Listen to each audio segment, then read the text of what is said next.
जो root word है, एक डॉल है, दूसरा है आपका क्रैड। तो डॉल शब्द जहाँ पर भी दिखाई दे इसका लेना देना किससे होगा? मानसिक पीड़ा से होगा, दर्द से होगा, दुख से होगा, राइट। क्रेड ये लैटिन वर्ड है जिसका मतलब होता है बिलीव या बिलीव। विश्व जैसे इनक्रेडिबल इंडिया, अतुलनीय, अविश्वसनीय भारत। इसी को लोग क्या करते हैं? गुरु नानक जी को पूछते हैं। तो मुस्लिम लोग क्या करते हैं? अल्लाह को पूछते हैं। हिंदू लोग क्या करते हैं? हिंदू देवी देवताओं को पूछते हैं। तो वो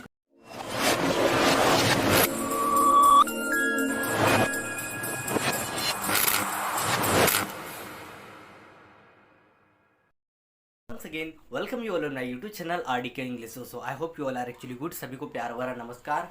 पीआरएस मेथड से वोकेब इंप्रूव करने की कोशिश कर रहे हैं दोस्तों। इनका जो वेटेज होता है वन वर्ड सब्स्टिट्यूशन, साइनो एंटो और स्पेलिंग एरर में होता है। किसी भी शब्द की स्पेलिंग आप आसानी से लिख लोगे अगर आपको रूट वर्ड याद रहा तो दोस्तों, और आइडेंटिफाई कर लोगे आराम से किसी भी शब्द को, ठीक है ना। बिना देरी किए टिक करके आगे बढ़ जाओ, राइट। तो अभी तक मैं 11 वीडियो ऑलरेडी अपलोड कर चुका हूँ। आई होप कि आपने उन वीडियोस को देख लिया होगा। आज एक नए रूट वर्ड के साथ आया है दोस्तों, दो रूट वर्ड। आज आपको मैं दो रूट वर्ड बताने वाला हूँ, राइट। दो रूट वर्ड के साथ आए दोस्तों, तो वीडियो के अंत तक बने रहे, काफ़ी कुछ सीखने को मिलेगा, ट्रस्ट में गाइस, राइट। और आज का रूट वर्ड है दोस्तों हमारा, दो रूट वर्ड है, एक डॉल है, दूसरा है आपका क्रैड। एक डॉल और दूसरा क्रैड, ठीक है ना। क्रैड शब्द जहां पर भी दिखाई देगा इसका लेना देना किससे होगा दोस्तों? बिलीफ से होगा, विश्वास से होगा, राइट। किससे होगा? विश्वास से होगा। और डॉल शब्द जहां पर भी दिखाई दे तो इसका लेना देना किससे होगा? इसका लेना देना होगा दोस्तों दुख, पीड़ा, दर्द से इसका लेना देना होगा, राइट। जो शब्द, तमाम प्रकार के शब्द जो डॉल से बनेंगे वो कहीं ना कहीं दुख से संबंधित रहेंगे, पीड़ा दर्द से संबंधित रहेंगे, और क्रैड से बनेंगे वो विश्वास से संबंधित रहेंगे, राइट। चलिए सबसे पहले हम लोग उठाते हैं डॉल। डॉल का मतलब होता है आपकी मेंटल जो सफरिंग होती है, मानसिक जो पीड़ा होती है, दुख या दर्द होता है, इसी का मतलब होता है डॉल। तो डॉल शब्द जहाँ पर भी दिखाई दे इसका लेना देना किससे होगा? मानसिक पीड़ा से होगा, दर्द से होगा, दुख से होगा, राइट। ये जनरली किसी भी शब्द में प्रीफिक्स के तौर पे काम करता है। किसके तौर पे काम करता है? प्रीफिक्स के तौर पे काम करता है, राइट। चलिए, तो डॉल शब्द से साथ पहला शब्द जो बनता है दैट्स एक्चुअली डॉलर। क्या बनता है दोस्तों? Dollar, DOLOUR। डॉलर का मतलब होता है दोस्तों शोक, दुख, दर्द को बोलते हैं हम लोग डॉलर, ठीक है ना। तो ये नाउन होता है। इसका ग्रामेटिकल प्रोफाइल क्या होता है? नाउन होता है। मेंटली सफरिंग, एंग्विश और अपना ग्रीफ को ही बोलते हैं हम लोग डॉलर, राइट। जैसे मैंने कहा आफ्टर हिज फादर्स डेथ, एक सेंटेंस बनाना चाहूँ ताकि आपको बेहतर तरीके से समझ में आए। After his father's death he receded into a deep dollar. After his father's death he receded into a deep dollar, मतलब पिता की मृत्यु के बाद वो बहुत गहरे किस में चला गया? दुख में चला गया। आई होप कि आपको समझ में आएगा कि डॉलर का मतलब क्या होता है। शोक या पीड़ा को बोलते हैं हम लोग डॉलर, नाउन है, राइट। अगला शब्द जो इसी से बनता है, इसका adjective that is actually dolorous. Dolorous का मतलब क्या होगा? देखो यहाँ पर दुख होगा, डॉलर का मतलब हो जाएगा दुख या पीड़ा, शोक। तो इधर क्या हो जाएगा? दुखी। डॉलर्स क्या हो जाएगा? दुखी। डॉलर्स किस व्यक्ति को कहा जाएंगे? Who is very actually sad, जो बहुत दुखी है उसी को बोलते हैं हम लोग डॉलरस, राइट। ये एडजेक्टिव होता है, जैसे you are dolorous, I am not dolorous, right. Someone is trying to be a dolorous, कोई डॉलरस होने की कोशिश कर रहा है। After his father's death he became dolorous, पिता की मृत्यु के बाद वो क्या बन गया? डॉलरस बन गया। डॉलरस आपका एडजेक्टिव होता है जिसका मतलब होता है दुखी। दुखी को ही बोलते हैं हम लोग डॉलरस, ठीक है ना, या पीड़ित को बोल दो आप डॉलरस। चलिए थर्ड शब्द, तीसरा शब्द जो इसी रूट वर्ड से आता है दैट इज एक्चुअली कंडोल। कॉन्डोल। अब देखो यहाँ पर डॉल शब्द बीच में आया। कॉन का मतलब होता है टुगेदर, डॉल का मतलब क्या होता है? दुख। तो एक प्रकार से होता है दुख प्रकट करना, ये वर्ब होती है, याद रखना। कंडोल का मतलब होता है दुख प्रकट करना, खेद प्रकट करना, ठीक है ना, उसी को बोलते हैं हम लोग कंडोल। सो कंडोल आपकी वर्ब होती है जिसका मतलब होता है दुख प्रकट करना। जैसे किसी की मृत्यु हो जाती है, आप वहाँ जाते हो तो आप क्या करते हो? से दुख प्रकट करते हो। तो जैसे I went to his house to condole with him. I went to his house to condole with him, मैं उसके घर गया उसके साथ दुख प्रकट करने, ठीक है ना, पीड़ा प्रकट करने उसके घर गया, ठीक है ना। तो कंडोल आपकी वर्ब होती है जिसका मतलब होता है दुख प्रकट करना या पीड़ा प्रकट करना, राइट। है दोस्तों कंडोलेंस। इसी कंडोल से बने, कंडोल आपकी वर्ब होगी तो इसका नाउन क्या बनेगा? कंडोलेंस। क्या बनेगा दोस्तों? कॉन्डोलेंस। कॉन्डोलेंस। कॉन्डोलेंस का मतलब, देखो कॉन का मतलब होता है टुगेदर, डोल का मतलब होता है दुख, ठीक है ना। जब आप किसी के जूते में बोलते हैं ना, अगर किसी का दुख जानना तो उसके जूते में पैर रखो, उसका जूता पहन कर देखो, आपको समझ में जाएगा कि उसको कितना दर्द हो रहा है। तो कंडोलेंस का मतलब होता है शोक प्रकट करना, एक प्रकार से शोक ही दिखाना होता है। जब कॉन का मतलब टुगेदर, डॉल का मतलब होता है दुख।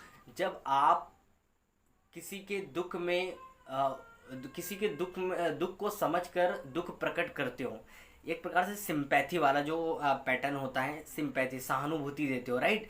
उसका जैसा फील हो रहा है वैसा आपको फील हो रहा है, तो आपको कैसा फील हो रहा है, आपको कॉन्डोलेंस हो रहा है, मतलब आपको शोक फील हो रहा है, जैसे वो बंदा फील कर रहा है वैसा आप फील करो, that is called actually condolence. क्या कहलाता है? कॉन्डोलेंस। जैसे कॉन्डोलेंस का मतलब शोक होता है, क्या होता है ये बोल सकते हो, एन एक्सप्रेशन ऑफ सिंपैथी। एक एक्सप्रेशन होता है सिंपैथी का, स्पेशली ऑन समवन्स डेथ, किसी की मृत्यु पर जो एक्सप्रेशन होता है आपका सिंपैथी का, सहानुभूति का किसी के प्रति, that is actually called condolence, right. So I went there to show my condolence, I went there to show my condolence, ठीक है, मैं वहाँ पर गया अपना दुख प्रकट करने, विथ हिम, उसके साथ। आई होप ये शब्द आपको समझ में आया हुआ है। चलिए अगले शब्द की ओर बढ़ते हैं, दैट इज एक्चुअली इंडोलेंट। देखो, इन का मतलब होता है नेगेटिव, डॉल मतलब दुख, इन मतलब ना के बराबर, बिल्कुल नहीं है, नेगेटिव, डॉल मतलब दुख, तो दुख बिल्कुल ना हो, तो जिसके अंदर दुख नहीं होगा वो किस प्रकार का आदमी होगा? इंडोलेंट एक प्रकार से, अगर कोई भाव ही नहीं होगा तो वो एक प्रकार से आलसी व्यक्ति हो जाएगा। क्या हो जाएगा? आलसी व्यक्ति को बोलते हैं indolent. Indolent is a adjective that means आलसी, ठीक है ना। यू आर इंडोलेंट, तुम तो बहुत बड़े आलसी हो, you are such big indolent person, तुम बहुत ही बड़े क्या हो, आलसी व्यक्ति हो, राइट। तो आई एम नॉट इंडोलेंट, मैं आलसी नहीं हूँ। तो इंडोलेंट का मतलब होता है आलसी, ये किसी भी नाउन से पहले आएगा, right. Indolent person, indolent boy, ऐसा सेंटेंसेस बना सकते हो। इंडोलेंट समझ में आ गया। अब इंडोलेंट तो आपका क्या होगा, एडजेक्टिव, इसका नाउन क्या बनेगा, इंडोलेंस। क्या बन जाएगा? इंडोलेंस, ई एन सी जोड़ दोगे तो क्या बन जाएगा, ये आपका नाउन बन जाएगा। तो इंडोलेंस का मतलब वही होता है एक प्रकार से, जैसे इंडोलेंट का मतलब होता है आलसी, तो इंडोलेंस क्या हो जाएगा, आलस्य। स्टॉप योर इंडोलेंस, अपना आलस्य को रोको। I don't want to show indolence, मैं आलस दिखाना नहीं चाहता हूँ, ठीक है ना। I just hate your indolence, मुझे तुम्हारा आलस से नफरत है। अगला शब्द है इसी root word, that is actually doldrums. Dol का मतलब होता है दुख, ड्रम्स मतलब डोलड्रम्स का मतलब हो जाएगा दुख या उदासी। उदासी या फिर बोल सकते हो विषाद, उदासी या विषाद को बोलते हो। इसको ऐसा समझो, अब जैसे जो मैंने कुछ लिखा है, जैसे मैंने लिखा है in a low spirit a state of period of sadness, मतलब किसी के अंदर वो ताजगी ना हो, वो एनर्जी ना हो। कोई बंदा है जिसके अंदर एक प्रकार से एक्टिवनेस नहीं दिखे, तो वो किस प्रकार का व्यक्ति होगा, वो डोलड्रम्स होगा, मतलब एक प्रकार से उदासी। डोलड्रम्स नाउन है जिसका मतलब होता है उदासी, उदासी भरा, मतलब उदासी जो व्यक्ति होगा, विषाद जिसको दुख में रहेगा, है ना, पीड़ा में रहेगा, ऐसा व्यक्ति होता है डोलड्रम्स। जिसके अंदर एनर्जी नहीं होगी, जो खुश नहीं रहेगा, वो व्यक्ति कहलाता है डोलड्रम्स। जैसे my father is a डोलड्रम्स, he is a डोलड्रम्स, he is not डोलड्रम्स। I hope ये शब्द आपको समझ में आए होंगे। चलिए दोस्तों, तो these are the words which are actually framed from the root word of dol. अभी तक हम लोगों ने डॉल से बनने वाले तमाम प्रकार के शब्दों के बारे में चर्चा की। अब हम बात करते हैं दोस्तों क्रेड से बनने वाले शब्दों के बारे में, राइट। तो without further ado let's get started. तो क्रेड ये लैटिन वर्ड है जिसका मतलब होता है बिलीव या बिलीव, विश्वास से होता है क्रेड का मतलब, राइट। तो बहुत जगह आपको क्रेड मिलता होगा, किसी ये किसी भी शब्द की शुरुआत में लगता है। क्या लगता है? किसी भी शब्द के शुरुआत में लगता है क्रेड, प्रीफिक्स के तौर पे काम करता है। क्रेड एक प्रकार से प्रीफिक्स के तौर पे काम करेगा, किसी भी शब्द की शुरुआत में आएगा, ठीक है ना। तो देखते हैं क्रेड शब्द से बनने वाला सबसे पहला शब्द है दोस्तों आपका, क्रेडेंस। क्रेडेंस का मतलब क्या होता है? क्रेडेंस होता है विश्वास। आपके बिलीफ को ही हम बोलते हैं क्रेडेंस, बिलीफ इन और acceptance of something as true. Credence का मतलब होता है विश्वास, मतलब जैसी कोई चीज़ है, आपने किसी चीज़ को जैसा देखा हो वैसा ही आप विश्वास कर लेते हो, तो वो आपका क्या है? क्रेडेंस है, राइट। किसी ने बोल दिया कि भाई ये चीज़ ऐसी है, तो आपने उसको वैसा ही विश्वास कर लिया। ये इसको खोला नहीं जा सकता, तो आपने वैसा मान लिया, ठीक है ना। इस एग्ज़ाम को पास नहीं किया जा सकता, किसी ने आपको बोला, तो आपने वो मान लिया, हाँ भैया बिल्कुल नहीं किया जा सकता है। तो ये क्या है एक प्रकार की प्रोसेस, ये एक प्रकार की क्रेडेंस है आपका, क्या है? विश्वास है कि आपको जैसा जिसने बोला वैसे ही आपने मान लिया। That you are actually what, you are actually credence and you have what, you are actually credent and you have what, credence. तुम्हारे पास क्या है? क्रेडेंस है। ये एक प्रकार से विश्वास है कि जैसा जिसने बोला वैसा आप मान लेते हो, that is called actually Credence. चलिए अगला शब्द इसी रूट वर्ड से, that is actually credulous. Credulous का मतलब क्या होता है? क्रेडुलस होता है जो आसानी से किसी पर भी विश्वास कर ले, जो आसानी से किसी भी चीज़ को मान ले, that is called actually credulous.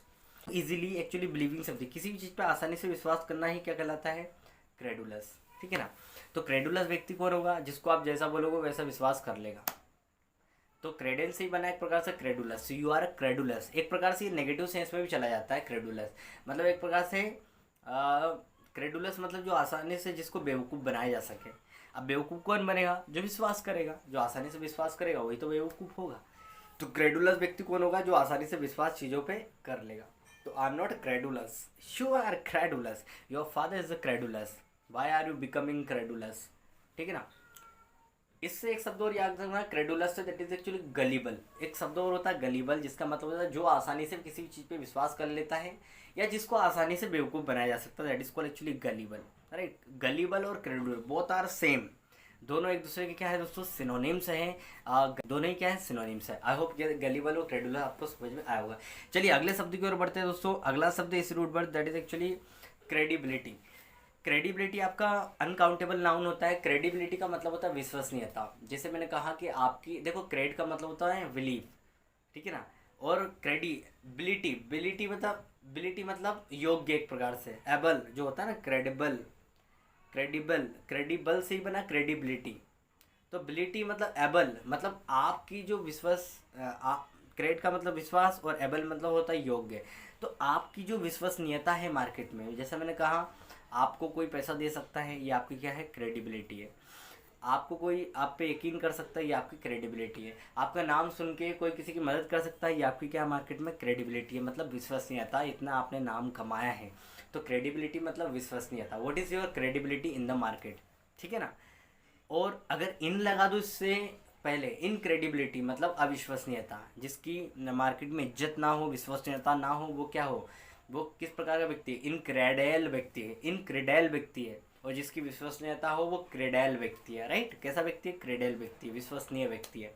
I hope ये शब्द आपको समझ में आ रहे होंगे। चलिए अगले शब्द की ओर बढ़ते हैं, इसी रूट वर्ड से आता है, that is actually incredible. Incredible आपका क्या होता है दोस्तों, एडजेक्टिव होता है। इन मतलब नहीं, क्रेडिबल मतलब योग्य, है ना। तो इन मतलब नहीं, क्रेड का मतलब होता है विश्वास, और एबल मतलब योग्य, सॉरी, इन मतलब नहीं, क्रेड का मतलब विश्वास, और एबल मतलब योग्य। तो जो विश्वास करने के योग्य नहीं हो या जिस पे विश्वास नहीं किया जा सके, पॉजिटिव वर्ड है, नेगेटिव नहीं है। इनक्रेडिबल मतलब जिस पे विश्वास नहीं किया जा सके, एक प्रकार से अविश्वसनीय। Incredible person, what kind of the person he is actually incredible person, मतलब अविश्वसनीय, जिस पे विश्वास नहीं किया जा सके। और ये पॉजिटिव वे में ऐसा यूज़ हो जाता है जैसे इनक्रेडिबल इंडिया, ऐसा भारत जिसकी चीज़ों पर यकीन नहीं किया जा सकता, जो व्यक्ति को आसानी से समझ में नहीं आ रहा है। अतुलनीय, अविश्वसनीय Bharat is called what, incredible India, right. तो ऐसा इंडिया जिस पे यकीन नहीं किया जा सकता, जिनकी चीज़ों पर, मतलब कोई चीज़ ऐसी आपने देख ली इंडिया में कि भैया आप वो इनक्रेडिबल इंडिया बोल दो, आप लोग क्या भैया, अतुलनीय है, अविश्वसनीय, कितनी शानदार भव्य चीज़ है, अतुलनीय भारत, ठीक है ना, जिनके बारे में आप आसानी से जज नहीं कर सकते, that is incredible India. Credential एक प्रकार की आपकी क्वालिटी होती है जिसकी मदद से आपको जॉब मिलती है। Do you have a credential, क्या तुम्हारे पास क्रेडेंशियल है, मतलब वो क्वालिटी है जिसकी मदद से आपको जॉब मिल सकती है, क्या मतलब एक प्रकार से काबिल बोल सकते हो। क्रेडेंशियल एक प्रकार से बोल सकते हो आप, एक क्वालिटी हो सकती है, एक आपकी क्वालिटी आपके अंदर, वो एक क्रेडेंशियल को मतलब सिंपल समझो, योग्यता। अगर आप किसी जॉब के काबिल हो तो आपके अंदर वो काबिलियत होगी, तो वही काबिलियत को हम बोलते हैं क्रेडेंशियल। अब ये काबिलियत आपके एजुकेशन के ऊपर बेस्ड भी हो सकती है, आपकी स्किल के ऊपर बेस्ड भी हो सकती है, आपके तरीके के ऊपर भी बेस्ड हो सकती है, या आप किस तरीके से बात करते हो, आपकी स्किल के ऊपर जो बेस्ड होती है वही होती है आपकी credential, right. I hope credential आपको समझ में आ गया है। एक लास्ट शब्द, एक शब्द और होता है, दो शब्द और मैं आपको मार्क करना चाहूँगा, एक्रीडेशन। एक्रीडेशन का मतलब होता है एक प्रकार से, एक्रीडेशन का मतलब होता है मान्यता, ठीक है ना। अगर आप किसी कंपनी में जॉब प्राप्त करने के लिए जा रहे हो तो आपके पास एक्रीडेशन है। एक्रीडेशन का मतलब होता है वो प्रारूप है, वो लिखित में वो चीज़ है जिसकी मदद से आपको जॉब मिल सके। जैसे आपकी मार्कशीट हो जाती है, आपका परसेंटेज हो जाता है, ये आपका क्या है, एक्रीडेशन है। बोलते ना एक्रीडेशन लेटर, मतलब मान्यता देने वाला लेटर। आप ये लेटर को जाओ और आपको जॉब मिल जाएगी। आपको किसी ने चेक किया, जज किया और आप काबिल हो उस जॉब को करने के लिए, तो आपके अंदर क्या है, एक्रीडेशन है। और ये आपको दिया जा रहा है एक्रीडेशन लेटर, मतलब मान्यता प्रारूप पत्र दिया जा रहा है जिसकी मदद से आपको जॉब मिल जाएगी। तो एक्रीडेशन जनरली गवर्नमेंट और प्रकार से कंपनी डिपार्टमेंट में ज़्यादा इस्तेमाल, कंपनी में ज़्यादा इस्तेमाल होता है एक्रीडेशन लेटर, राइट। अगला एक राष्ट्र शब्द इसी रूट वर्ड से, that is actually creed. Creed आपका नाउन होता है। क्रीड का मतलब होता है एक प्रकार से विश्वास होता है। क्रीड, अब किस प्रकार का विश्वास होगा क्रीड? क्योंकि क्रीड होता है एक प्रकार का विश्वास, दैट इज एक्चुअली क्रीड। जैसे आप भगवान को मानते हो तो ये आपका भगवान के प्रति क्या क्रीड है, ये आपका विश्वास है। कुछ लोग देवी देवताओं को पूछते हैं तो उनका एक प्रकार से क्या क्रीड। कुछ लोग सुपरस्टिशन, अंधविश्वास में विश्वास रखते हैं, वो उनका क्रीड है। तो अलग अलग धर्मों पर अलग अलग व्यक्ति अलग अलग धर्मों पर विश्वास करता है। आप जिस भी धर्म पर विश्वास करते हो तो वो उस धर्म के प्रति आपका वो क्या है, क्रीड है, वो आपका विश्वास है। तो एक प्रकार का विश्वास, that is called actually creed, right. Belief required standard, तो आपके रुचि के अनुसार जिस चीज़ पे आप विश्वास रखते हो वो आपका क्रीड। जैसे सिख लोग क्या करते हैं, गुरु नानक जी को पूछते हैं तो वो उनका क्रीड है। हिंदू लोग क्या करते हैं, हिंदू देवी देवताओं को पूछते हैं तो वो उनका क्रीड है। मुस्लिम लोग क्या करते हैं, अल्लाह को पूछते हैं तो वो उनका क्रीड है। तो सबका अलग अलग धर्मों में भगवानों में विश्वास करना ही वो एक प्रकार से जो होता है वो उनका क्या है, क्रीड है। आई होप आपको क्रीड शब्द समझ में आ गया होगा। तो दीज आर द वर्ड। आज हम लोगों ने 2 रूट वर्ड सीखे दोस्तों, एक क्रीड और दूसरा डॉल, ठीक है ना। आई होप कि ये तमाम प्रकार के शब्द आपको समझ में आए होंगे। 1 या 2 बार आप देखोगे तो वैसे आपको सारे शब्द याद हो जाएंगे, और इनसे बनने वाले अगर और भी शब्द आएंगे तो आप आसानी से इनको आइडेंटिफाई कर लोगे, राइट दोस्तों। तो आज इतना ही दोस्तों, अगले रूट वर्ड के साथ जल्द हम लोग मिलने वाले हैं। तब तक के लिए till then keep practising, have fun, thank you very much everyone. अगर आपने सारे रूट वर्ड देखे हैं तो बताएं इनका आंसर क्या होगा। Drop comments in the comment box. तब तक के लिए till then keep practising, have fun, thank you very much everyone. जय हिंद।